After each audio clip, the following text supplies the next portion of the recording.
back to Catholic Lunch Break here on AM 1430. This is Wyatt Goolsby, and this is the program where we highlight Catholics here in the greater Houston area who promote the values of the church. Join us to talk about her own Catholic values and that of her organizations is Jamie Hernandez. Dr. Hernandez is an OBGYN with Baylor St. Luke's Medical Group, Caritas Women's Care, and she's based out of Sugar Land. Dr. Hernandez, Jamie, thanks for coming in here and taking the time to visit us here in our office. Thank you so much for inviting us. Sure. Let's unpack a little bit about your organization, your medical practice here. Tell me the difference, Baylor St. Luke's, Caritas Women's Care, for people who are unfamiliar. Give me a little background. Yes, so we're a pro-life Catholic OBGYN group. So we're based in Sugar Land, so in Southwest Houston. Mm-hmm. Our group started about 9 years ago, a little over 9 years ago, with one of our partners, Catherine Cargis, and she wanted to create an NFP-only OBGYN group. So she was the original partner, then followed by Brooke Jamelka, then followed by myself, and then we now have an additional partner, Dr. David Brinkman. So all four of us work together at St. Luke's Hospital in Sugar Land. The four doctors are technically employed by Baylor College of Medicine, but we service this one clinic and we do deliveries and surgeries out of this hospital here in Sugar Land. And you had mentioned NFP, natural family planning. Correct. So we don't give any artificial contraception. We don't do any sterilizations. Instead, we're trying to work with a woman's body and teach them more about what their body has to offer, help identify underlying causes, and really treat the root issue of whatever's going on. So natural family planning is what the church has asked women to really have a better understanding of what's going on, so getting to learn what's happening with their body. And we're using that information to help make better diagnoses of maybe what's going on. So really, the natural family planning becomes kind of like the blueprint of what we're using to help make better choices for using diagnostic imaging or maybe some sort of medical intervention. You know, I mean, this makes sense to a lot of Catholics, pro-life Catholics out there, but I think in our secular world, this may come as a bit of a surprise because, of course, in the medical field nowadays, there's not quite as much of an emphasis on people's Christian, much less Catholic values in particular. How did you guys end up with this particular practice where you're able to live that out in a world where not everybody would operate in quite the same way you would? Yes, I think we're very fortunate that we grew up in a John Paul II generation where we were inspired through the teaching of theology of the body to really seek the truth lived out in a medical way, I believe, is through a true understanding of how the woman's body works through natural family planning. All four of us at this practice have done OBGYN residency training, but we all did an additional 1 year of fellowship training at the Pope Paul VI Institute in Omaha, Nebraska, under the direction of Dr. Thomas Hilgers. So we did extra training through medical applications and surgical applications to treat more complex cases. And then we were able to be in this practice here in Sugar Land. We all kind of joined forces here. How much of it is a blessing then for you to be able to come together with other physicians like that in this kind of a practice? Yeah, very rare. So there are not many NFP-only OBGYNs nationally, but you can imagine that slims down even more so in the Texas area. So it's been truly a godsend to have partners who have the same missions and goals as what we do as a team, so that we can rely on each other, so that it's going to be basically seamless care that patients would receive. Mm-hmm. No matter who the doctor would be, Correct. They would see. Very good. So tell me a little bit more, Jamie, about your own background. Like I said, now you're been a doctor here a long while now here in Houston, but originally from where, Louisiana? Yes, sir. So I'm originally from Southwest Louisiana, from Lafayette, so the heart of Cajun country. Mm-hmm. I'm married. I have 5 children, and we've been settled in the Sugar Land area for about the last 9 years. And where do you go to church? We go to St. Teresa's in Sugar Land. So 4 of my children attend St. Teresa. So we're pretty intertwined in the Sugar Land area, and we've been very happy. Very good. And what do you think it is that you like about living in the Sugar Land area? Because I know, Sugar Land, Missouri City, that part of Houston, as with so many parts, have been growing. But I think especially a lot of families and people have just continued to move there over the last several decades. Yeah, I think it just depends, at least for our family, it's been really about where we found the home base of our parish. At least St. Teresa's in Sugar Land, it's just been busting at the seams with young families. I think there's been a call to a really reverent mass, and we've been very fortunate that all of the pastors at St. Teresa just keep introducing a more traditional liturgy, and the fruits have paid off in that there is a younger generation seeking that, and people are looking for that return to beautiful liturgy and the emphasis on the liturgy, and just seeing other young families who are willing to really share such a pro-life view on their families and just feel like they're well supported and have a really great community to life. There are so many temptations right now. I want to ask you, as a mom, how do you raise your children in the Catholic faith? I'm sure going to St. Teresa's for Mass is helpful. Sending them to school there is helpful. How do you begin to raise them with these values, again, in a world that just seems to be vying for our attention all the time? I think it's not just what the family can do themselves. I think it's who you surround yourself with also, because you want to be around other Catholic families that are trying to strive for the same thing, and you're trying to really create your own Catholic, your own Catholic village, your own Catholic economy.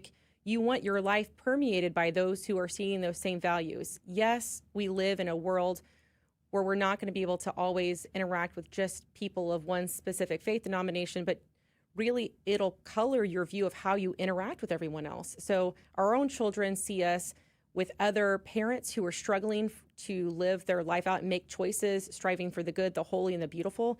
And you can see how it affects how they interact with their own little friends, which is really inspiring. Yeah. Tell me, so then I'm guessing that when you grew up in Louisiana, you had received Catholic background as well. I didn't. Actually, I grew up in a really small town with a very small, beautiful little country parish. The area there is very Catholic in some aspects, more culturally Catholic than actually practicing, which is fine. I just remember that had such a huge impact on me and how my family interacted with others that it just seemed to naturally flow into, as I started my own family with my husband, really seeking that out. Very good. And so what does your husband do for work? My husband's actually a stay-at-home dad. So he's actually trained as a lawyer, but decided to take a step back with just the way that our lifestyle works as a busy OB-GYN. We're doing a lot of late-night deliveries. So I can imagine so. Well, that's great for him. It's great for your family that you're able to do that kind of thing. I know it's a challenge for a lot of couples to be able to have one of the parents be a stay-at-home. How rewarding is it for you to be able to deliver children, being pro-life OBGYN and being able to deliver a baby? I mean, it's everything. Even from some of the previous interviews that we've done with this radio station, there are some young children walking around because of inspiration or seeds that were planted on the heart of some of these listeners. It inspired them to come and seek us out just for a second, third, or maybe fourth opinion on maybe what was happening with their own struggles or their journey through family building or fertility. And then by the grace of God, they were able to conceive, carry those babies to term, and we've delivered those children. And so God never ceases to amaze me that he uses sometimes those who seem most inadequate to do the most joyful things possible. Amen. Ain't that the truth? Jamie, I want to go back, though, to that point that you were raising, which is that some people who come into the clinic have had a tough time. Maybe it could be a woman who finds herself with an unexpected pregnancy. Sure. Maybe it's somebody who, like that, just had a tough life growing up, maybe not have real Catholic values or something where a foundation they can instill in themselves. So how do you begin to talk to them about your values when it may seem foreign to them? Yeah, you don't always have to preach somebody over the head with a Bible. Sometimes you just meet people where they're at. So I'm going to treat every patient the same, regardless of if they understand what I can offer them, because I can see any patient. But I think if you can just give someone your time, really slow down and give them a better idea of maybe what's going on with them, no one has the ability to have anybody spend time with them anymore for a number of reasons, especially within medicine. So when people can understand and see that you really are trying to give them the best of what you can offer, it really will impact not only just their view of what their experience was with you, it re-energizes them to think that maybe healthcare isn't all bad and gives them a little bit more hope that they can invest in themselves or invest in their family members. And truly, the most humbling way that we advertise, which we don't do much advertising, is referral. I cannot tell you how amazed we are by not just taking care of one woman. Oftentimes, we're taking care of multi-generation. So maybe I've delivered a baby for one patient, but I see the mother, the grandmother, or they now bring in their young daughter who's trying to conceive or maybe has something else going on. The fact that they trust us enough to take care of one person, then bring everyone else in, we're always amazed. when you look back at your, time as a doctor and maybe the time specifically here in the Houston area, has it been rewarding for you to think back about maybe some of those women who you have helped or have helped them to reconsider what life choices they were going to make by telling them about natural family planning? Maybe they didn't know about that, and then they thought about these other options. And maybe it's, I don't know if it'd be rewarding to see them as they go through their whole journey when they come into the clinic to when they leave. Absolutely. I mean, we've seen people, not just the patients themselves, find God's mercy and love maybe through healing physically, but also maybe spiritually, reminding them, not every patient is ready to hear things at certain times. So maybe over time, they've realized that natural family planning has led them back to seeking out more sacraments. Maybe it's reconciling their marriage or, going to confession again. Or honestly, sometimes it ends up being that maybe the whole family comes into the church. I have lost count of the number of times where there's maybe more problems that get uncovered within a family over time, and then maybe it leads to healing, maybe within spouses or, maybe a more distant family member, just realizing that this couple has now found joy, and people are asking what's going on. I can't guarantee anybody that I can get the underlying perfect solution they want. I can just say, I'm going to walk with you through it. Mm-hmm. And that's so important, just being able to listen to people, I'm guessing, in that case. Right. Tell me, I always ask people, Jamie, this whenever they come on the program, is about if they themselves have any favorite prayers, if they have any favorite saints or special devotions, things like that. Do you yourself have anything? It looks like you're pulling some out here. Yeah, so I brought some special devotions for you guys. We'll leave it here. Oh, so thank you. A patron saint for our clinic is Saint Gianna Molla. Obviously, she was a pediatrician and a mother, inspired to obviously help those around her. She was a pediatrician, but as a female physician who is a mom, we pray to her daily, and I look to her as just inspiration to keep going.